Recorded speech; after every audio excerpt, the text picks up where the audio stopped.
The sun was low over Los Angeles when Ma'ara O'Neal walked into Westridge Mall. She had just left practice, still in her team hoodie and slides, hair tied back, AirPods in. No makeup, no entourage. Just an 18-year-old girl looking for new sneakers, her favorite kind of piece. She stepped into Bricklayer, an upscale streetwear store known for rare releases and even rarer service. She didn't ask for help, didn't need to. She knew exactly what she was looking for. A man in a security uniform watched her from just outside. His eyes narrowed. He didn't recognize her. All he saw was a tall, athletic-looking teenager alone, dressed like she didn't belong in that kind of store. He walked in. "You lost?" he asked flatly, standing close. Ma'ara took out one AirPod. "Excuse me. You can't be in here. Management asked me to keep an eye on loitering. You're not shopping." "I'm literally holding shoes," she said, calm. She was. Said, "Let's go." He waved his hand toward the door. "This isn't that kind of store." People turned to look. Ma'ara blinked, stunned, not because she was afraid, but because she knew exactly what this was. And somewhere, someone had already pulled out a phone. Ma'ara stood frozen for a second, sneakers still in her hand. The security guard gestured again, more aggressively, this time. "I said out. You're making people uncomfortable." She looked around. A few shoppers watched quietly. A teenage boy had his phone angled low, recording. A woman near the cash register looked stunned but said nothing. Ma'ara felt heat rise in her chest, but she kept her voice steady. "I'm not stealing. I came in to buy Jordans. That's it. I don't care what you came in for," he snapped. "You don't belong here." The weight of those words hit harder than they sounded. She'd heard things like it before, in other forms, other tones. She placed the shoes gently back on the display and stepped back. "I didn't ask for anything," she said, eyes locking with his. "You walked up to me, loud, for nothing." He didn't flinch. "Out!" Then, a voice from the back of the store. "Hey, is that Ma'ara O'Neal?" Everything paused. The guard blinked. Ma'ara didn't move. The teenager with the phone whispered to his friend, "Bro, that's Shaq's daughter." The whisper wasn't quiet. Two other shoppers turned. One started recording too. The guard's face shifted. Slight panic. He looked back at Ma'ara, like maybe this wasn't what he thought. But it was too late. She wasn't yelling, wasn't crying. She just stood there, calm, quiet, and absolutely in control. The shift was instant. A minute ago, she was just some kid. Now, eyes widened. Phones came up. The store manager peeked out from behind a stack of boxes in the back room. Even the employee at the register looked like she'd seen a ghost. The guard cleared his throat. "Look, I didn't mean..."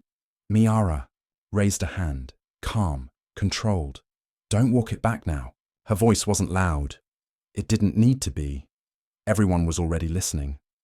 "I didn't ask for special treatment. I walked in like anyone else. Quiet, respectful. I was here to buy shoes." Her gaze didn't waver.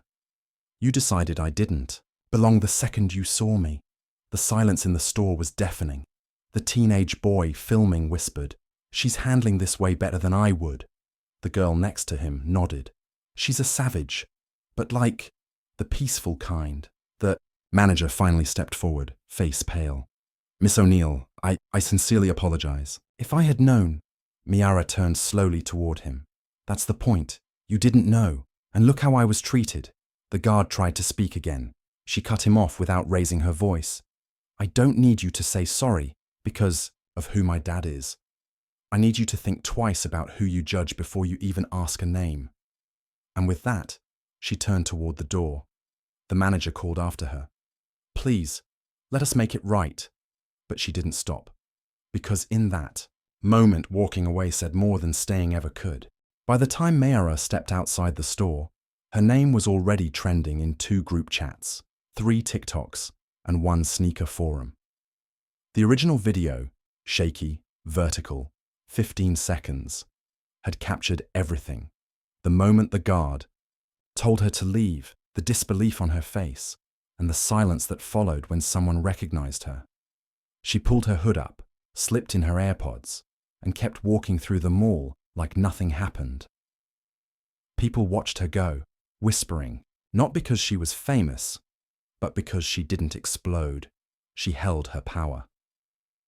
Meanwhile, inside Bricklayer, panic had taken hold. The manager locked himself in the back to call corporate. The guard stood awkwardly by the register, scrolling through his phone. The video was already on Twitter. Someone added a caption. She didn't yell. She didn't curse. She just stood there and made the whole store feel small. It went viral in under an hour. At home, Shaquille O'Neal hadn't seen it yet, but his phone started blowing up. Texts from teammates, friends, producers, even his agent. Your daughter handled that like a queen. She's trending, but not for basketball this time. And still, Mayara said nothing. She ordered an Uber, leaned her head against the window, and watched the city roll by. The moment wasn't about her name, it was about how she carried it. By nightfall, the video had passed 1 million views. Clips flooded every platform, Instagram Reels, TikTok edits, even memes. But they weren't mocking her.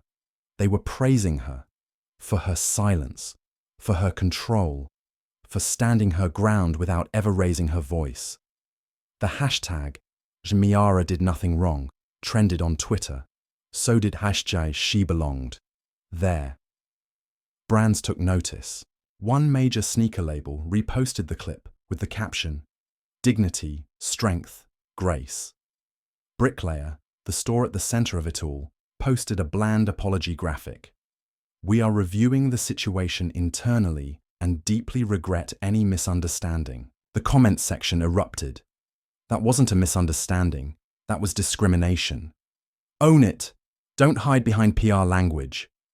If she weren't Shaq's daughter, you wouldn't even be apologizing. Back at home, Mayara sat on the couch, scrolling quietly. Her phone buzzed with messages, interview requests, influencers tagging her, a sports podcast offering her a platform. She ignored them all. Her dad sat beside her, arms crossed. "You good?" he asked. She nodded. "Yeah, just watching." Shaq didn't push. He knew that look. Calm on the outside, processing everything underneath. "You handled it," he said. "Better than most adults I know." Mayara looked up. "Still feels weird." Shaq shrugged. "Truth always does." And they sat there, in the quiet, as the internet kept spinning. Mayara scrolled past the headlines, past the edits with dramatic music, past the influencers trying to piggyback off her moment. None of it felt real. It wasn't about shoes anymore. It wasn't even about the security guard. It was about how easy it was for people to decide who belongs and who doesn't. That night, she opened her notes app. No team, no PR draft, just her. She wrote from the heart. "I wasn't going to say anything. I didn't want attention. I wanted sneakers. But now that everyone's talking, let me say this. What happened to me happens to people every day. The only difference? You'll recognize my last name." She stared at the screen, fingers hovering. Her dad glanced over. "You ready?" he asked. She nodded. "Yeah." She hit post. Within 5 minutes, the message had 30,000 likes. By the end of the hour, it was on news sites, not because it was flashy, but because it was real, simple, undeniable. People weren't just reposting it, they were feeling it. A girl in Chicago quoted it on her story. "She said what I've never had the words to say." And just like that, Mayara's voice joined the noise, not to shout, but to clear the air. By the next morning, Mayara's post was everywhere. Not through paid ads or polished press, but through screenshots, reposts, real people sharing real words. In a high school in Atlanta, a teacher opened class by reading her message aloud. The room went quiet. One student, usually silent, raised her hand. I get followed every time I go into the mall. I just don't look like I fit in. That's what they say. In Chicago, a youth basketball coach printed Mayara's post and taped it to the gym wall. This, he told his team, is how you lead without yelling.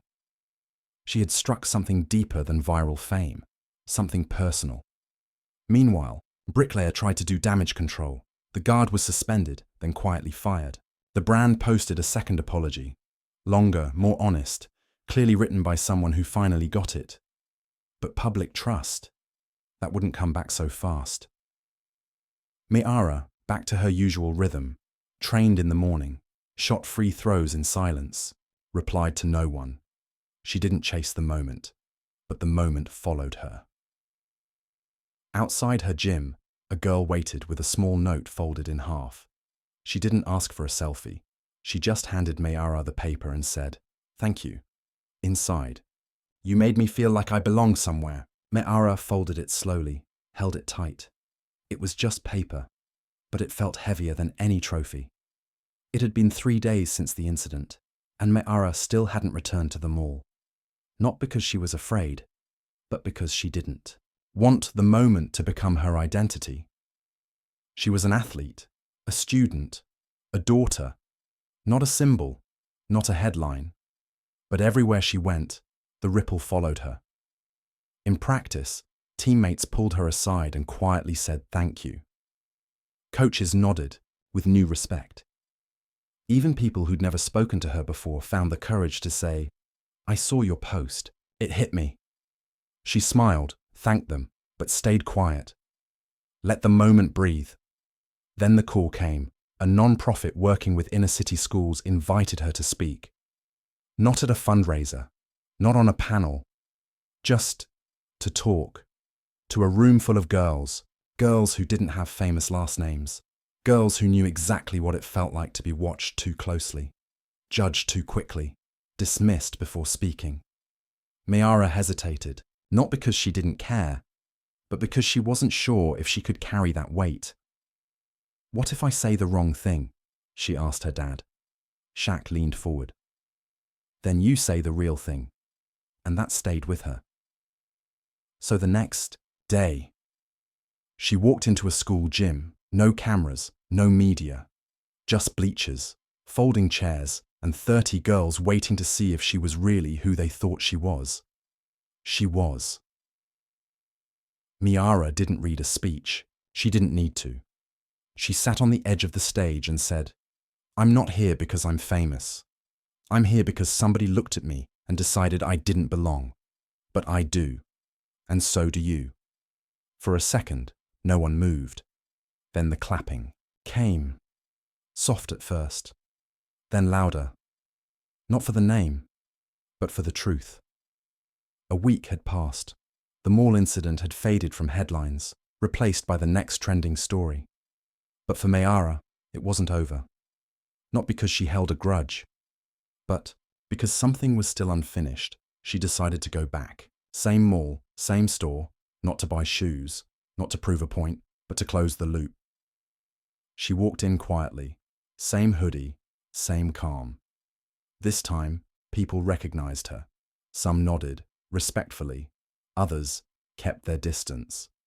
The manager rushed to greet her, visibly nervous. "Miss O'Neal, we didn't expect." She raised her hand gently. "I'm not here for attention." He nodded and stepped aside. Near the food court, just outside the security office, she saw him, the guard, sitting on a bench alone, looking down at his hands. His uniform was gone. Just a regular black t-shirt now. He looked up when he saw her. Froze. He stood slowly. "I figured I'd never see you again." She looked at him for a long second. "I didn't come for an apology." He nodded. "Still, I'm sorry. I judged you before I even heard your voice. That's on me." Mayara studied him, not with anger, but with something else. "Why?" she asked. "Why was I the threat?" He sighed.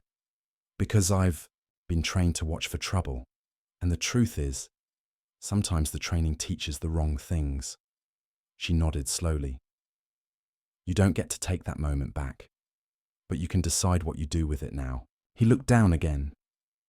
I lost my job. I didn't ask for that, she said. I just wanted to be treated like a person. Silence hung for a beat. Then she said something he didn't expect. I hope you learn from it, really, because someone else like me will walk through a door one day, and they deserve better. She turned to walk away. He didn't follow, but his voice followed her. Thank you for not becoming what I expected. She kept walking, because grace isn't weakness, and forgiveness isn't forgetting. It's choosing to grow when you have every reason not to. 2 weeks later, life had mostly returned to normal, at least on the surface. Mayara was back in the gym, running drills, focused on her game. The internet had moved on, but something in her had shifted. It wasn't fame.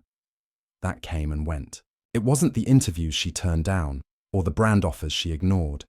It was something quieter, something stronger. Voice. She had found hers.